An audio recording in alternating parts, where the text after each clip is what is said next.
So after doing a short summary on accounting standards, now we are getting to another aspects of the accounting standard. First is nature of accounting standards.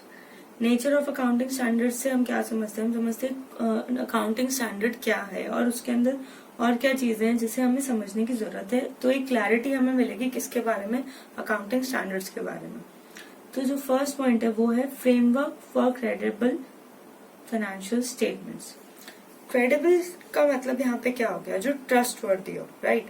तो ऐसा framework अगर हम उसको follow करते हैं तो जो हमारे फाइनेंशियल स्टेटमेंट्स है, जो गाइडलाइंस उस फ्रेमवर्क में अगर हम उसको फॉलो करते हैं तो हमारे जो फाइनेंशियल स्टेटमेंट्स है वो क्रेडिबल हो जाएंगे, वो ट्रस्टेबल हो जाएंगे।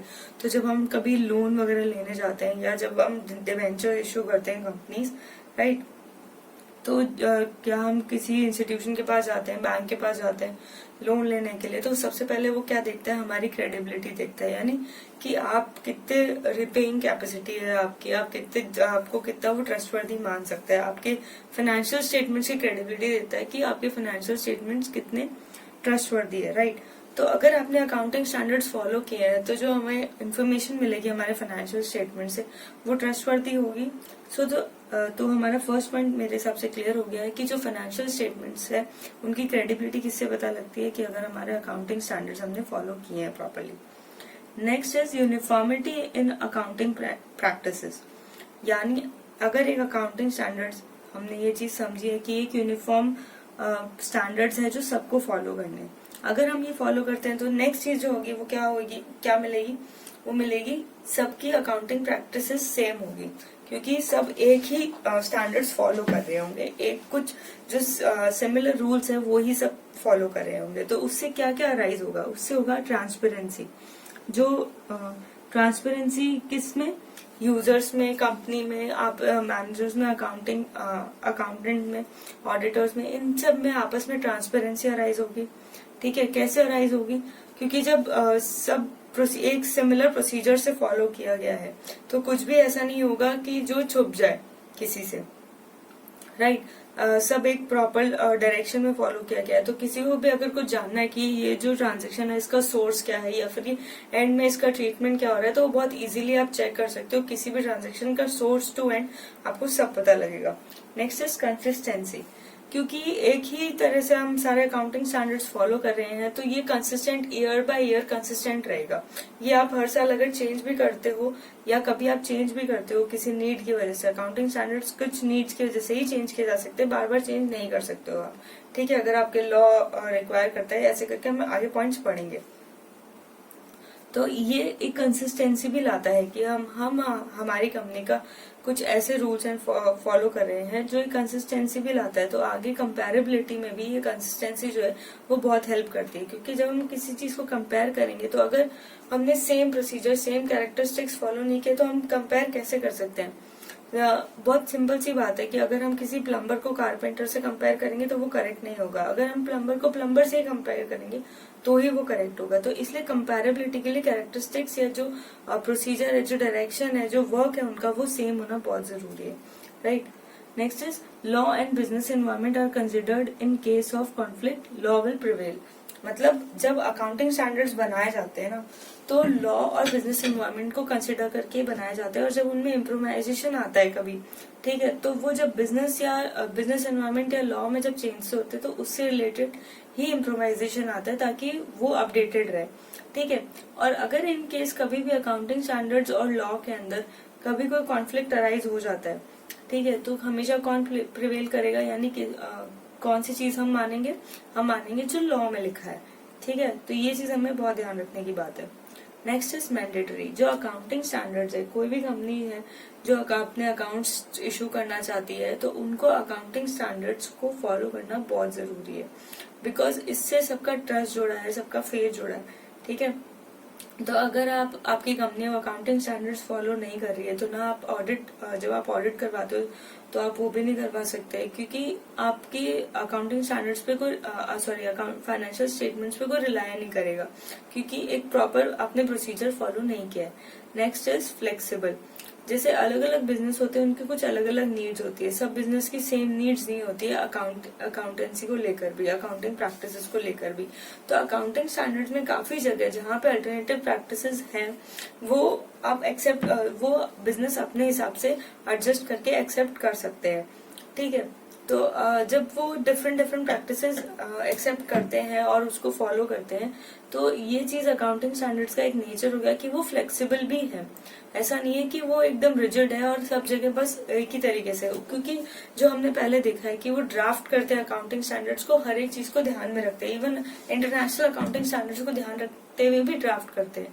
तो जब डिफरेंट डिफरेंट कंपनीज अलग अलग तरीके से काम करती हैं, तो उनके नीड्स के हिसाब से कुछ अल्टरनेटिव प्रैक्टिसेस भी दी गई है, और उन प्रैक्टिसेस जब हम एक्सेप्ट करते हैं, जब हम जो भी प्रैक्टिसेस हम अप्लाई करते हैं, उसे हमें जो नोट्स टू अकाउंट्स होते हैं उसमें डिस्क्लोज करना होता है, राइट। फॉर एग्जाम्पल मैंने नोट्स में लिखा WDV एंड SLM, जो ये डेप्रिसिएशन के 2 मेथड्स हैं। ठीक है, जब आप डेप्रिसिएशन वाला चैप्टर पढ़ोगे तो उसके अंदर आएंगे, तो उससे आपको पता लगेगा कि कब कुछ एंटिटीज जो है वो WDV करती है, कुछ एंटिटीज जो वो SLM पे फॉलो करती है, तो इसलिए उनको डिस्क्लोज करना भी नेसेसरी है। सो अब हमारा नेक्स्ट जो टॉपिक है वो है objective of accounting standards. Objective मतलब कि अकाउंटिंग स्टैंडर्ड हम फॉलो कर रहे हैं तो वो क्यों कर रहे हैं, उससे हमें क्या चाहिए। ठीक है, तो अब हमें उससे चाहिए बेटर अंडरस्टैंडिंग। किसकी बेटर अंडरस्टैंडिंग चाहिए, हमें चाहिए फाइनेंशियल स्टेटमेंट्स की बेटर अंडरस्टैंडिंग। ठीक है, ताकि जब वो यूजर्स उसको यूज करे तो उनको समझ आए कि एक्चुअली जो भी कंफ्यूजन है वो उनका हट जाए। वो जब उनको पढ़े तो उनको जो भी माइंड में चीजें चल रही है या जो उनको समझना है उस कंपनी के बारे में, उसके बारे में उनको पूरी नॉलेज मिल सके। Next is minimise diverse accounting practices. जब अकाउंटिंग स्टैंडर्ड्स ने खुद ने ही कुछ अल्टरनेटिव प्रैक्टिसेस दे दी है, तो आप उसके अलावा, जैसे हमें मान लीजिए डेप्रिसिएशन में 2 मेथड्स दिए हैं, तो अगर आप कुछ थर्ड इनोवेटिव मेथड निकाल के लाते हो या कोई और दूसरे तरीके से आप फॉलो करते हो, तो उन चीज को मिनिमाइज करने के लिए, जो डाइवर्सिटीज है कुछ प्रोसीजर्स फॉलो करने के, उनको मिनिमाइज करने के लिए अकाउंटिंग स्टैंडर्ड्स बनाना बहुत जरूरी था। तो उसके अंदर उन्होंने जितनी अल्टरनेटिव प्रैक्टिसेस पॉसिबल है या जो बहुत ज्यादा नेसेसरी है उतनी उन्होंने उसमें दी है, तो आप उसके हिसाब से फॉलो कर सकते हो और वो डिस्क्लोज कर सकते हो। तो जो एक्स्ट्रा प्रैक्टिसेस है जिनका इतनी मीनिंगफुल नहीं है, जो इतनी जज किसी भी चीज को जज करने के लिए अच्छी सही नहीं है, उनको हम एलिमिनेट कर देते हैं। Next is meaningful comparison. Meaningful comparison वही बात है कि जब एक तरह के कैरेक्टरिस्टिक्स होंगे, जब सब में सिमिलर काम कर रहे होंगे, जब सब एक ही गाइडलाइंस फॉलो कर रहे होंगे, सबका प्रोसीजर एक होगा, सबका वर्क एक होगा, राइट। जब सब एक ही प्रोसीजर फॉलो करेंगे तो उनको कंपेयर करना भी बहुत इजी होगा। जब सबके फाइनेंशियल स्टेटमेंट्स एक तरीके से ही बने होंगे तो उन चीजों को कंपेयर करना बहुत इजी हो जाएगा। तो और जो उससे रिजल्ट आएगा वो काफी मीनिंगफुल भी होगा, क्योंकि अगर for example if you are comparing 2 different characteristics, right, for example plumber and a carpenter, तो अगर उनका कंपैरिजन करके कुछ रिजल्ट भी निकालते वो मीनिंगफुल नहीं होगा। क्यों? क्योंकि उनके कैरेक्टरिस्टिक्स सेम नहीं है। इन द सेम वे अगर 2 एंटिटीज है और वो डिफरेंट तरीके से अपने अकाउंट्स फॉलो कर रही हैं, तो आप उनको पहली बार तो कंपेयर नहीं कर पाओगे। अगर आप किसी भी तरह उसको कंपेयर करके आप अपना कुछ रिजल्ट निकाल भी लेते हो तो वो आपके जजमेंट में काम नहीं आएगा, बिकॉज वो सेम कैरेक्टरिस्टिक्स पे आपने कंपैरिजन नहीं किया, वो डिफरेंट कैरेक्टरिस्टिक्स पे कंपैरिजन किया है, जो वो कभी हो नहीं सकता। Next is reliability of financial statements. Reliability यानी आप उस पर ट्रस्ट कर सकते हो। अगर अकाउंटिंग स्टैंडर्ड्स फॉलो किए हैं तो जो आपके फाइनेंशियल स्टेटमेंट्स है वो ट्रस्टवर्दी हो जाते हैं। उन पे जो है वो यूजर जो है वो उनको रिलाई कर सकते हैं, जो एंटिटीज है वो उन पे रिलाई कर सकती है। Okay, now our next topic is utility of accounting standards.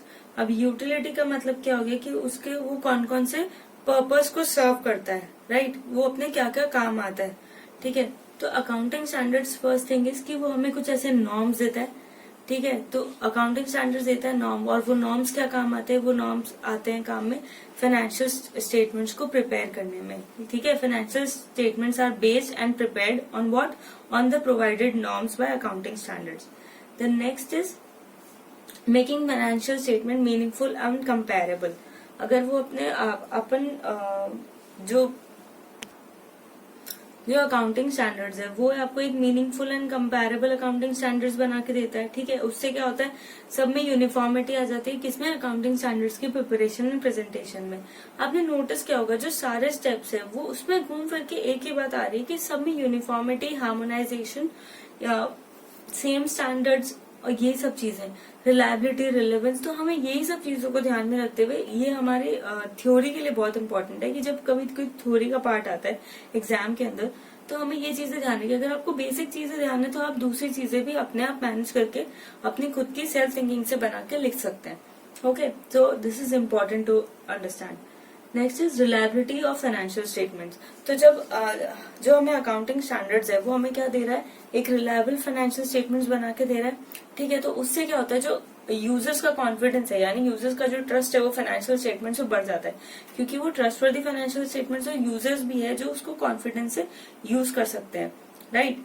अपने आगे के कोई डिसीजंस लेने के लिए, मान लीजिए वो शेयर्स में, डिबेंचर्स में अगर इन्वेस्ट करना चाहते हैं आपकी कंपनी में, तो वो कैसे उनको आइडिया लगेगा, आपके फाइनेंशियल स्टेटमेंट्स से आपकी स्ट्रांगनेस पता लगेगा। अगर आप किसी से लोन लेना चाहते हो या ऐसे कुछ, तो वो कैसे पता लगेगा, तो फाइनेंशियल स्टेटमेंट से उनको आपकी स्ट्रांगनेस के बारे में पता लगेगा या वीकनेस के बारे में पता लगेगा।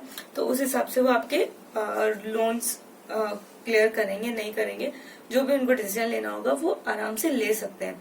तो जब अगर रिलायबल फाइनेंशियल स्टेटमेंट्स होंगे तो यूजर्स का कॉन्फिडेंस जो है वो फाइनेंशियल स्टेटमेंट्स पे बढ़ेगा। Next is help auditors. अब ऑडिटर्स को कैसे हेल्प करता है, क्योंकि यूनिफॉर्म पॉलिसीज है तो एक डायरेक्शन है कि एक गाइडलाइन है कि इसी फ्लो में काम चलेगा, ठीक है, कोई डिफरेंट नहीं है। तो जब ऑडिटर्स हैं, ऑडिटर्स एक पूरे प्रॉपर क्वालिफाइड प्रोफेशनल्स होते हैं जो अपने फाइनेंशियल स्टेटमेंट्स को चेक करते हैं। और तो अगर एक यूनिफॉर्म प्रोसीजर्स फॉलो है तो उनको उस चीज को चेक करने में भी बहुत इजी होगा। लेकिन अगर डाइवर्स प्रिपरेशन के लिए डाइवर्स आप मेथड्स यूज करेंगे तो ऑडिटर्स भी हैं वो भी उसको प्रॉपरली अंडरस्टैंड नहीं कर पाएंगे। तो इसलिए जब एक यूनिफॉर्म प्रैक्टिसेस एंड पॉलिसीज जब फॉलो करी जाती है तो ऑडिटर्स के लिए भी हेल्पफुल हो जाता है उनको चेक करने के लिए और ऑडिट रिपोर्ट बनाने के लिए। Now next is limitation of accounting standards. अब अकाउंटिंग स्टैंडर्ड्स डेवलप किए हैं, मैनमेड है, तो इसके अंदर कुछ भी लिमिटेशंस भी होंगी।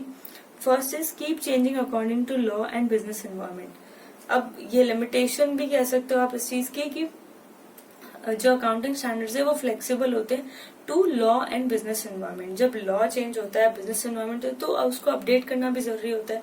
तो ऐसा नहीं है कि आपने बस एक बार जब स्टार्टिंग में हमने ये काम किया तो वो चलता ही रहेगा, नहीं।